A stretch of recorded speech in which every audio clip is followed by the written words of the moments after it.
عین اس وقت جب کہ انگریز آ رہا تھا صورتحال کچھ بدل چکی. انگریز نے جب یہاں پر ان کے پادریوں نے تثلیث کی تلقین شروع کی ہے تو آئینہ توحید کے نام سے اس نے کتابچہ لکھا اس کی نفی کے لیے.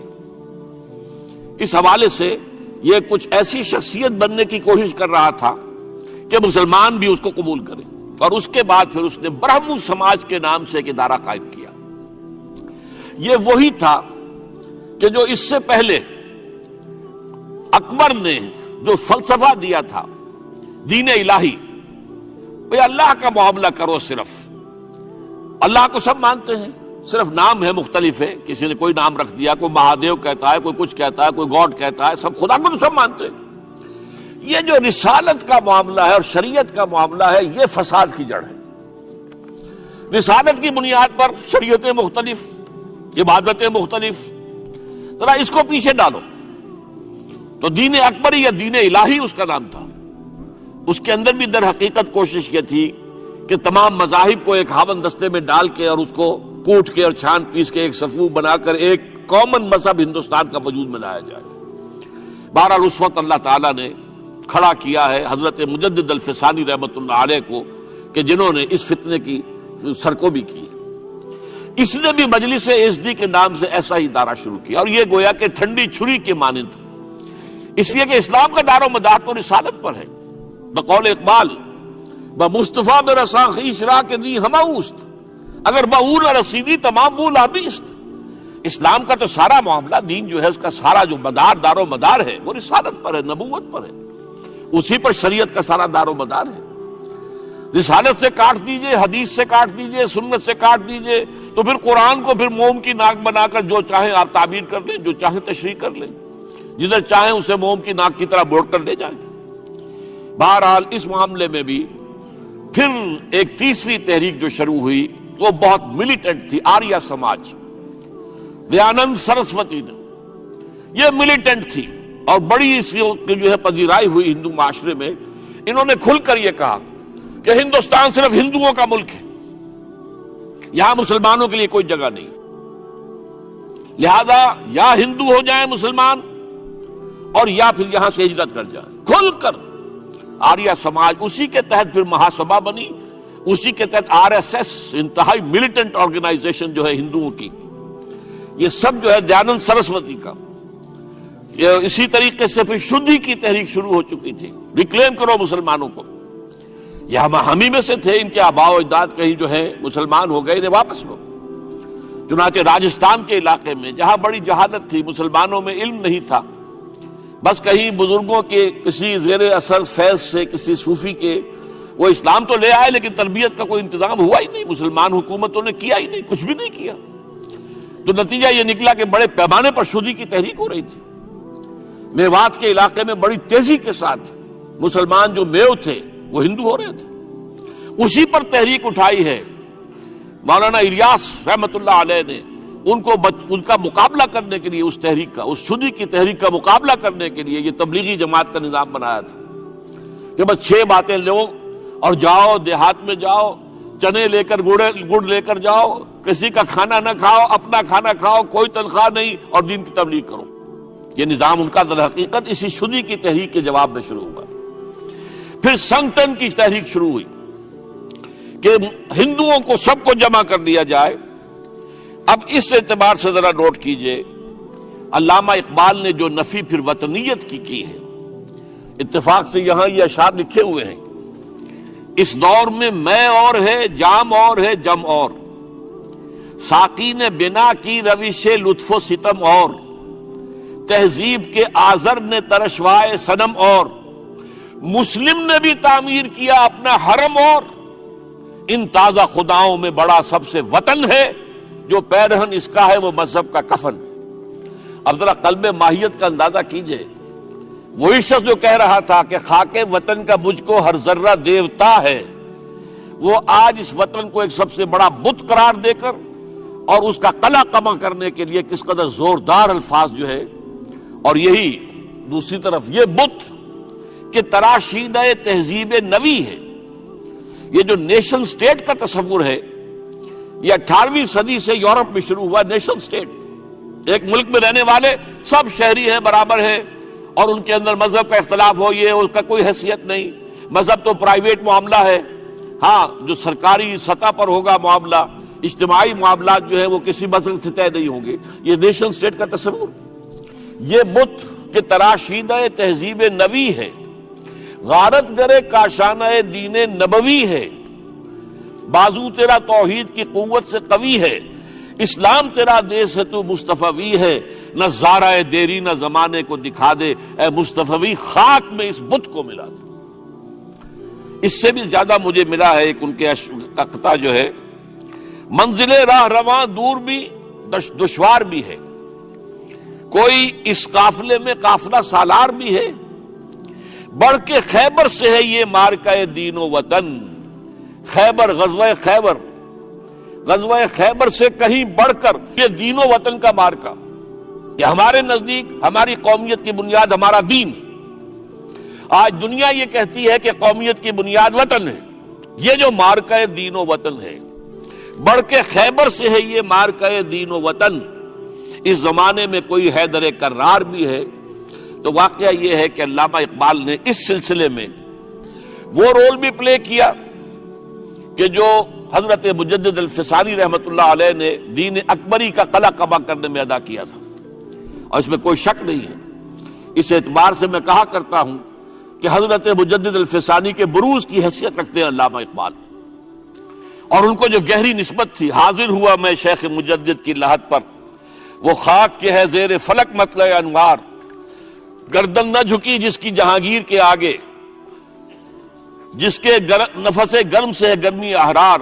وہ ہند میں سرمایہ ملت کا نگہباں، وہ ہند میں سرمایہ ہوتی تو جو ہمارے خان عبد الولی خان صاحب جا کر انڈیا آفس کے ریکارڈ سے کچھ چیزیں لے آیا کرتے تھے، ان کی اہمیت تھی. اس لیے کہ جب تک انگریز ہندوستان میں رہنا چاہتا تھا اس نے واقعتاً ڈیوائیڈ اینڈ رول اس پالیسی کو اختیار کیا ہے، اور یہ اس کی حکمت عملی کا لازمی حصہ تھا. لیکن جب پاکستان بنا ہے، لیبر پارٹی کی حکومت، وہ اکھنڈ ہندوستان کی حامی تھی. چنانچہ آپ کو معلوم ہے کہ لارڈ ایٹلی وزیر اعظم قائد اعظم سے شدید نفرت کرتا تھا. اب تو اس کی کتاب شائع ہو چکی ہے، اس میں موجود ہے. اور جو ہمارا وائس رائے تھا لارڈ ماؤنٹ بیٹن، وہ گاندھی کا چیلا تھا. پھر پاکستان کیسے بن گیا؟ یہ اللہ کی خاص حکمت ہے. یہ نوٹ کر لیجئے، یہ بہت اہم نکتہ ہے. اس میں آخری دلیل جو میں دے رہا ہوں، جس کا کوئی اور توڑ ہے ہی نہیں. سن 46 میں قائد اعظم نے کیبنٹ مشن پلان قبول کر لیا. تو کیا تھا؟ ہندوستان ایک وحدت کی حیثیت سے آزاد ہوگا، مرکزی حکومت ایک ہوگی، لیکن 3 زون ہوں گے.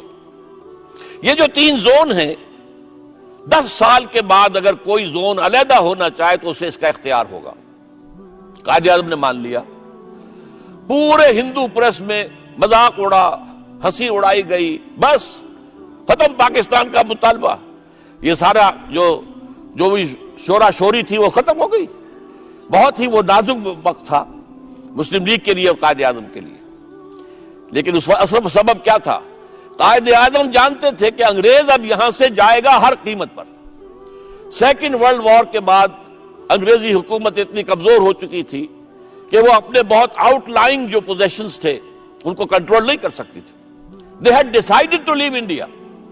انہوں نے تو اپنا پروگرام 1948 کا رکھا تھا، 48 میں ہم ہندوستان چھوڑ دیں گے. سن 46 میں جب یہ مشن پلان آیا ہے، کیبنٹ مشن پلان، تو قائد اعظم کو محسوس ہوا کہ اگر ہم نے اس وقت اس بات کو نہ مانا تو عین ممکن ہے کہ انگریزی حکومت یونیلیٹرل ٹرانسفر آف پاور کر کے دفع ہو جائے، رخصت ہو جائے. اور پھر ظاہر بات ہے ایک دفعہ مرکزی حکومت اگر ہندوؤں کے ہاتھ میں آ گئی تو پھر ظاہر بات ہے کہ کوئی امکان نہیں رہے گا کسی بھی طرح کا. لہذا اس وقت اس کو قبول کر لو. اس میں موجود ہے 10 سال کے بعد تو ایک پاکستان کا خاکہ موجود ہے کہ زونز اگر ہونا چاہے علیحدہ تو ہو جائے. لیکن اس کو ختم کس نے کیا؟ پنڈت نہرو نے. یہ جو حدیث کے اندر الفاظ آتے ہیں کہ تمام انسانوں کے دل اللہ تعالیٰ کی 2 انگلیوں کے مابین جدھر چاہتا پھیر دیتا ہے. پنڈت نہرو اس وقت پریزیڈنٹ تھے کانگریس کے. انہوں نے کہا ٹھیک ہے ایک دفعہ بن لینے دو، پھر کون کسی کو علیحدہ ہونے دیتا ہے. بات سچی کہی تھی اس نے. نکل جاتی ہے جس کے منہ سے سچی بات مستی میں. فقیہ مصلحت بھی سے وہ رندے بادہ خارج. بات تو صحیح کہی تھی. لیکن قائد اعظم نے فوراً اسی کے اوپر موقف قائم کر لیا. چنانچہ انڈیا ونز فریڈم جو مولانا ابوالکلام آزاد کی کتاب ہے, اس میں انہوں نے اپنے پورے پولیٹیکل کیریئر کی ایک ہی غلطی تسلیم کی ہے کہ میں نے اس وقت کانگریس کی صدارت سے استعفیٰ دیا, اور یہ جو کیبنٹ مشن پلان تھا یہ ابوالکلام آزاد کے ذہن کی پیداوار تھا. لیکن اس کے بعد ظاہر بات ہے کہ اب کوئی الزام قائد اعظم کو نہیں دیا جا سکتا تھا کہ نیتیں یہ ہے, تو پھر ہم اس کو تسلیم نہیں کرتے. اس کے نتیجے میں پاکستان بنا ہے. یعنی ایک انداز میں آپ کہہ سکتے ہیں اگر نہرو خاموش رہ جاتا تو پاکستان کبھی وجود میں نہ آتا. بات تو سچی وہی تھی کہ ایک دفعہ مرکزی حکومت بن لینے دو, پھر کون کسی کو علیحدہ ہونے دیتا ہے. اب یہ 60 برس ہونے کو آئے, وہ کشمیر کا 1 انچ انہوں نے ہمیں نہیں دیا, تو پورا ایک زون دے دیتے. ناممکن. لہذا بات تو سچی اسی کی تھی. اگر وہ خاموش رہتا تو پاکستان کبھی نہ بنتا. اب یہ معاملہ وہی ہے کہ لوگوں کے دل جو ہے اللہ تعالیٰ کی انگلیوں کے مابین ہے, وہ بولا اور پاکستان بنا. تو یہ خالص ڈیوائن انٹرونشن تھی, اور اس کا قانون وہی اللہ کا کہ جب کوئی کہے کہ اللہ ہم تیری بندگی کے لیے آزادی چاہتے ہیں, تو اللہ تعالیٰ ان کو آزادی دیتا ہے, وعدہ پورا کرتا ہے کہ اب دیکھیں گے تم کیا کرتے ہو. اچھا, اب اس عرصے کے دوران یہ جو میں نے کہا قائد اعظم نے راگ الاپا اسلام کا یا قوالی گائی اسلام کی, اس کے کوٹیشنز جو ہیں, جیسے کہ عزیزم عاقب سعید صاحب نے بھی کہا, ہم نے آج سے کچھ عرصے پہلے بھی ایک کتابچہ شائع کیا تھا, Quaid-e-Azam speaks his vision of Pakistan, ان کوٹیشنز کے اوپر. ابھی اس کو مزید انلارج کر کے 100 کوٹیشنز ہیں ان 10 سالوں کے دوران کی, جن کی تقریروں کے اندر انہوں نے برملا کہا ہے ہمارا نظام, ہمارا قانون, ہماری ہر شے اسلام کے مطابق ہوگی. 100 کوٹیشنز تو ہیں 37 سے 47 تک, اور 40 کوٹیشنز ہیں 47 کے بعد, پاکستان بننے کے بعد, جن میں سے صرف ایک میں 1-2 الفاظ کو لے کر جو ہے ہمارا جو سیکولرزم پسند حلقہ ہے, وہ اس تقریر ہی کو سارے 150 اقتباسات اور 150 تقریروں کے اوپر جو ہے حاوی قرار دے کر اور اسے دستور پاکستان کا حصہ بنانا چاہتا ہے. میرے پاس تھبا ہے, لیکن میں آپ کو صرف 2 حوالے دوں گا قائد اعظم کے, ذرا اندازہ کیجئے یہ مسٹر محمد علی جناح بول رہے ہیں یا کوئی مولانا محمد علی جناح بول رہے ہیں. یہاں پر جو بھی انداز ہے اس کا اندازہ کریں. یہ گیا بہار میں قائد اعظم نے مسلم لیگ کا جھنڈا لہرایا. یہ ہے 11 جنوری 1938. قائد اعظم نے فرمایا, this is the flag of Islam, for you can not separate the Muslim League from Islam. Note کرتے جائیے. Many people misunderstand us when we talk of Islam, particularly our Hindu friends. When we say this flag is the flag of Islam, they think we are introducing religion into politics, a fact of which we are proud. Note کریں, وہ ہمیں الزام دے رہے ہیں کہ تم مذہب کو لا رہے ہو سیاست کے اندر, ہم تو اس پر ہمارا فخر ہے. A fact of which we are proud. Islam gives us a complete code. It is not only a religion, but it contains laws, philosophy, and politics. It contains everything that matters to a man from morning to night. When we talk of Islam, we take it as an all-embracing word. We do not mean any ill will. The foundation of our Islamic code is that we stand for liberty, equality, and fraternity. یہ تو ہے 1938 کا. اور پڑھیے اور اس سے آگے, یہ 1946 کا ہے, 6 March 1946. Let us go back to our holy book, the Quran. Let us revert to the Hadith. پھر سوچئے, یہ کوئی مولانا محمد علی جو ہے قائد اعظم بول رہے ہیں, مولانا محمد علی, یا یہ کہ مولانا محمد علی جناح, یا یہ کوئی mister Muhammad Ali Jinnah. Let us go back to our holy book, the Quran. Let us revert to the Hadith and the great traditions of Islam, which have everything in them for our guidance, if we correctly interpret them and follow our great holy book, the Quran. جیسا کہ میں نے کہا 100 سے زیادہ quotation اس قسم کی ہیں. ہم اس کتاب کو اب ختم ہو چکی تھی, دوبارہ جو ہے ذرا اور ایکسٹینشن کے ساتھ اس کو شائع کر رہے ہیں, انشاءاللہ تعالی جلدی آ جائے گی, تاکہ یہ جو ہے معاملہ اس کو تو یوں سمجھیے کہ اس جھوٹ کو جو ہے اس کو کفن جو ہے پہنا کر دفن کر دیا جائے۔ میں چند صرف جو ہے ہیڈ لائنز آپ کو سنا رہا ہوں۔ 6 جون 38 مسلم لیگ کا جھنڈا نبی اکرم کا جھنڈا ہے۔ 22 نومبر 38 اسلام کا قانون دنیا کا بہترین قانون ہے۔ 8 اپریل سٹار آف انڈیا میں ملت اسلامیہ عالمی ہے۔ 7 اگست میں اول و آخر مسلمان ہوں۔ 9 نومبر 1939 مغربی جمہوریت کے نقائص۔ 14 نومبر 1939 انسان خلیفۃ اللہ ہے۔ نوٹ کیجئے اس لفظ کو، یہ لفظ استعمال کر رہا ہے محمد علی جناح قائد اعظم۔ ہندو اور مسلمان 2 جداگانہ قومیں ہیں۔ ٹائمز آف لنڈن 9 مارچ 1940 میرا پیغام قرآن ہے، یہ 26 March 1940۔ with a few exceptions in which some individuals may have misbehaved، کچھ لوگوں نے تاریخ کے دوران میں کوئی غلط طرز عمل اختیار کیا ہو تو ہو، لیکن ہمارا جنرل معاملہ جو ہے وہ یہی رہا ہے۔ اب اسی پر ہے در حقیقت جو 11 اگست 1947 کی تقریر کا ایک جملہ ہے کہ جسے لے کر لوگ دوڑ پڑے۔ جسٹس جو تھے ہمارے کیا نام تھا ان کا، جنہوں نے جسٹس منیر، انہوں نے اس پر پوری کتاب لکھ دی، اور اس کو جو ہے سارے سیکولر مائنڈڈ جتنے بھی ہمارے دانشور ہیں وہ اس ایک جملے کو لے کر چلتے ہیں۔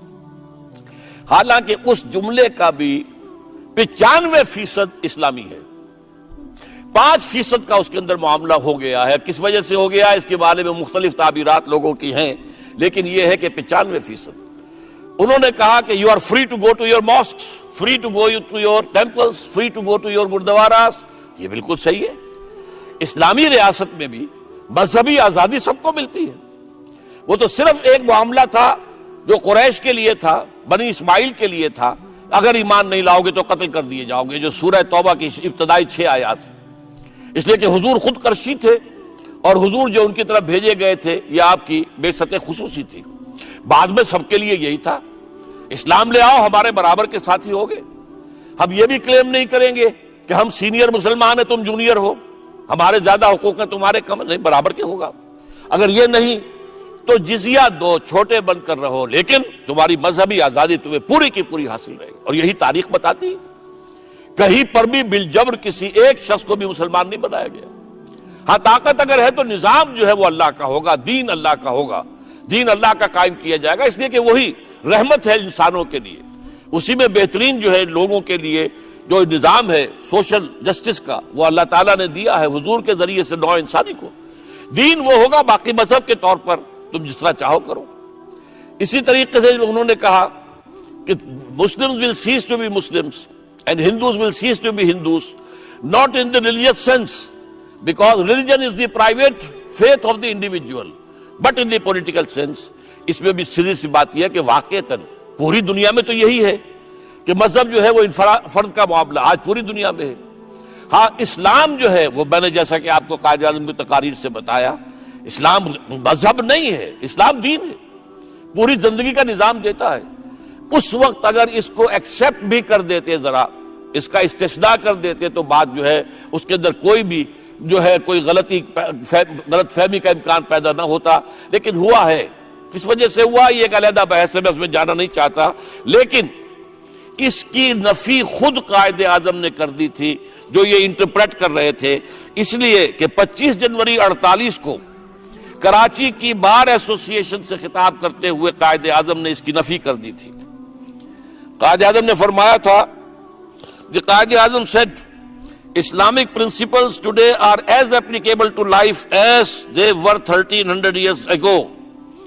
اسلام، Quaid-e-Azam Muhammad Ali Jinnah governor general of Pakistan said that he could not understand a section of the people who deliberately wanted to create mischief and propaganda that the constitution of Pakistan would not be made on the basis of شریعت۔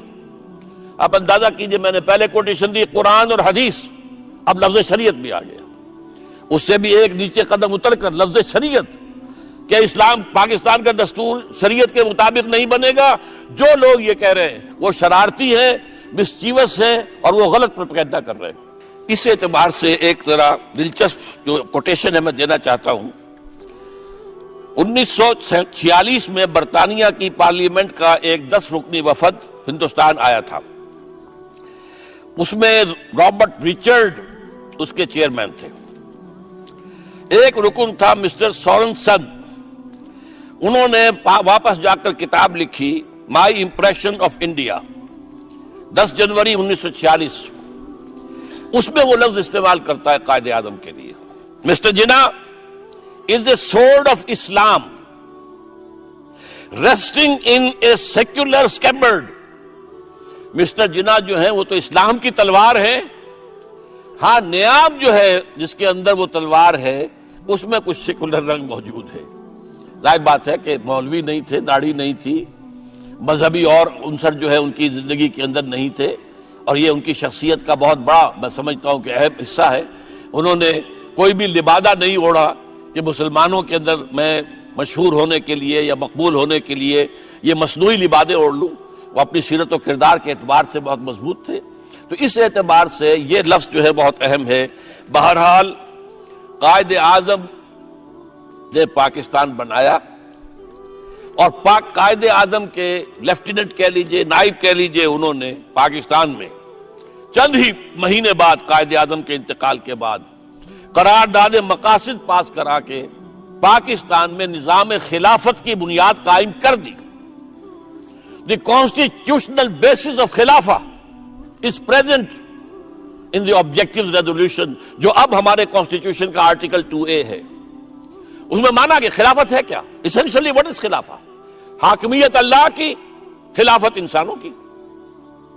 To be more particular, خلافت مسلمانوں کی جو اللہ کو مانتے ہیں.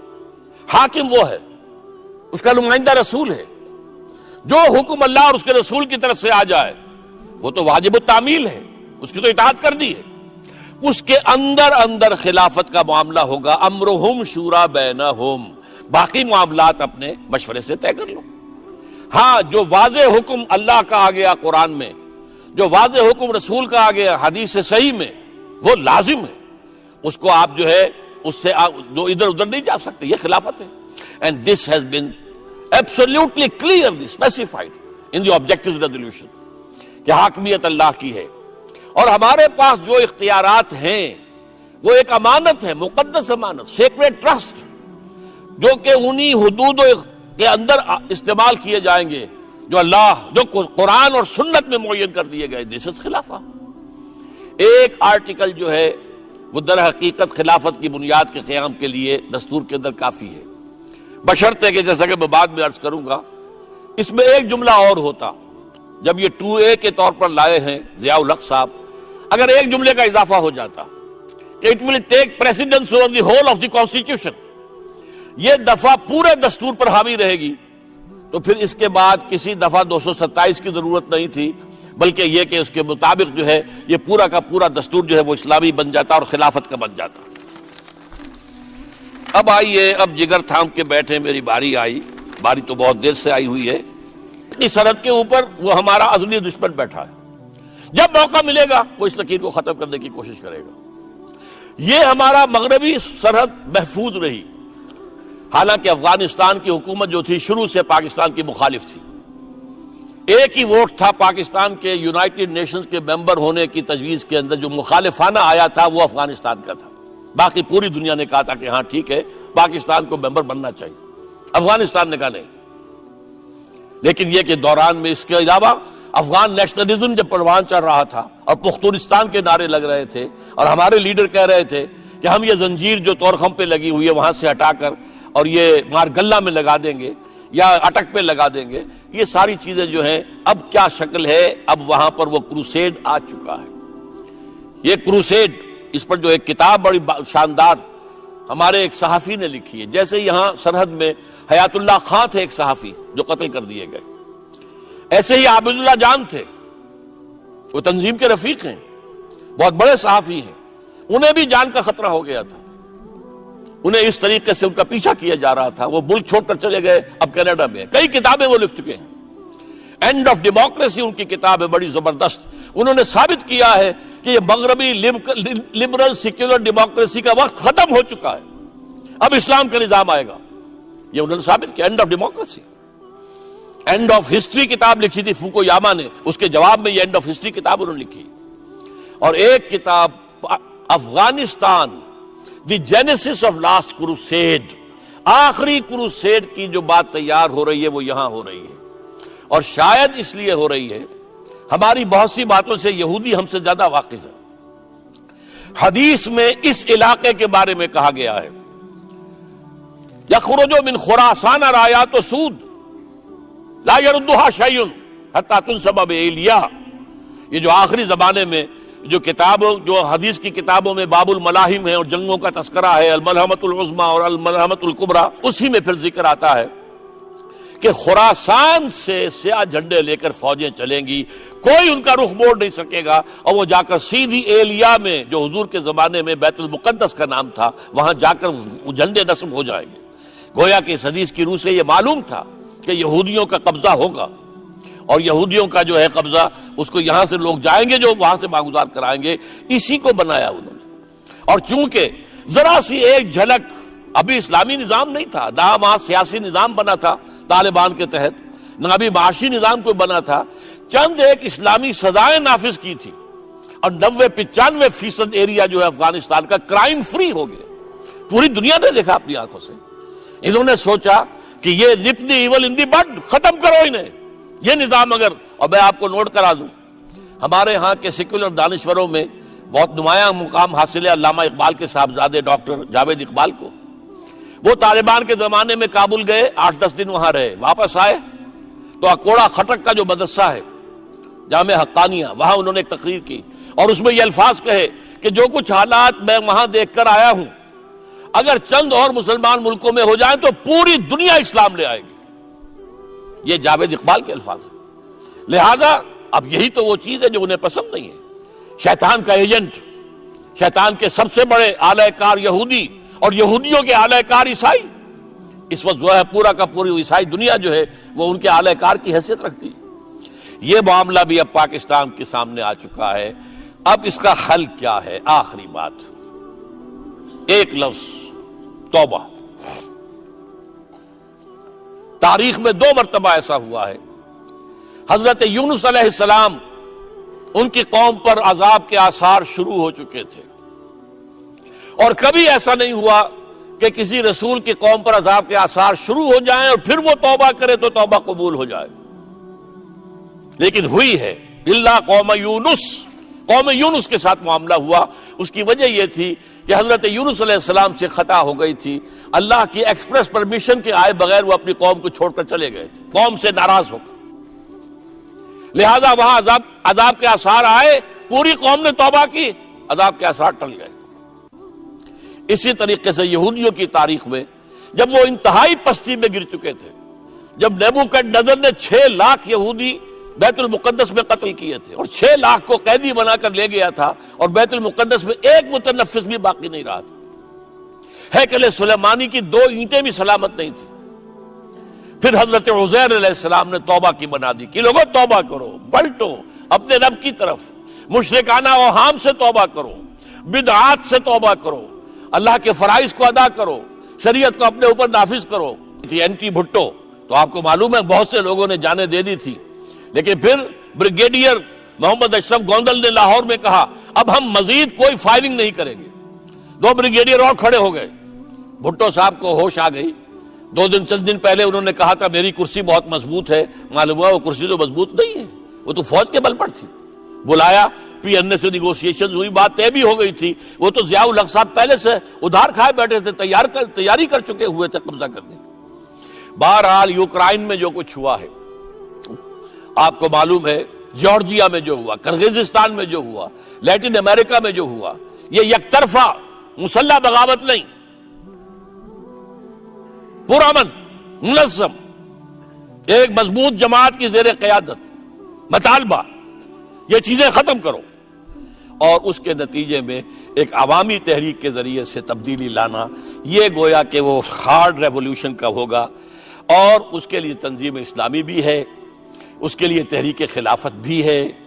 میں آپ کو دعوت دیتا ہوں، آپ اس کا مطالعہ کریں، دیکھیں، سوچیں. کمپیریٹو اسٹڈی کریں اور جماعتوں کو بھی دیکھیں، جس جماعت پر دل ٹھک جائے کہ یہ اسلام کے لیے صحیح کام کر رہی ہے اس میں شامل ہو جائیں، خالی نہ رہیں۔